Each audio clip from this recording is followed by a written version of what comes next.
என்ன பொறுத்த வரைக்கும் எல்லாரும் சொல்லுவாங்க வருஷத்துக்கு 365 நாள்னு. எனக்கு 364 நாள் தான். ஏன்னா அந்த டிசம்பர் 24ஆம் தேதி நான் கணக்கில் வச்சுக்கிறது இல்லை. ஏன்னா அன்னைக்கு புரட்சி தலைவர் மறைந்த நாள், தந்தை பெரியார் மறைந்த நாளும் கூட. அதனால எனக்கு 364 நாள் தான்.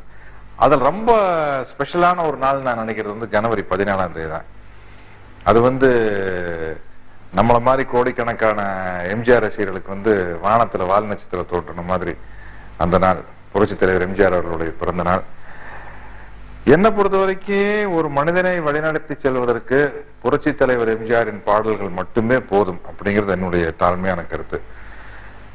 ஏன்னா எனக்கு மத ரீதியான நம்பிக்கை இல்லை. அதனால நான் எந்த மதத்தினுடைய புனித நூல்களையும் நான் படிக்க வேண்டிய அவசியம் இல்லை. எனக்கு புரட்சி தலைவர் எம்ஜிஆருடைய பாட்டு புத்தகத்தை படிச்சாலே போதும். அதுவே என்னை நல்லா வழி நடத்திட்டு போயிடும். அந்த மாதிரி அற்புதமான பாடல் வரிகள் அவருடைய பாட்டுல இருக்குது.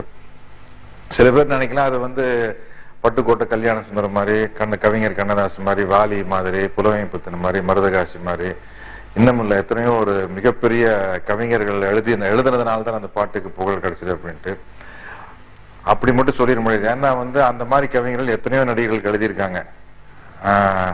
ஆனா தலைவர் பாட்டு மாதிரி அந்த பாட்டுல ஏன் ஃபேமஸ் ஆகுதுன்னா அது தலைவர் முகத்திலிருந்து வெளியே வந்ததுனால, முகத்திலிருந்து வெளியே வரையில ஏன் அந்த இம்பாக்ட் இருந்ததுன்னா அது அவருடைய உள்ளத்திலிருந்து வெளியே வந்திருக்கு. அதனால்தான் அந்த இம்பாக்ட் முகத்துல தெரிய ஆரம்பிச்சிருக்கு.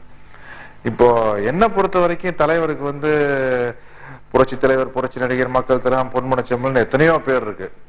எனக்கு அவருக்கு நான் ரொம்ப ஆசை பாரத ரத்னா பட்டம் இருக்கு. இருந்தாலும் எனக்கு ரொம்ப ஆசை அவருக்கு ஒரு பட்டம் கொடுக்கணும்னா உற்சாக ஊற்று அப்படிங்கிறதான். ஏன்னா அவர் பாட்டை பார்த்தாலே சரி, இல்லை அவரை பத்தி நினைச்சாலே சரி, உடம்புல ஒரு மின்சாரம் பாய்ஞ்ச மாதிரி இருக்கும்.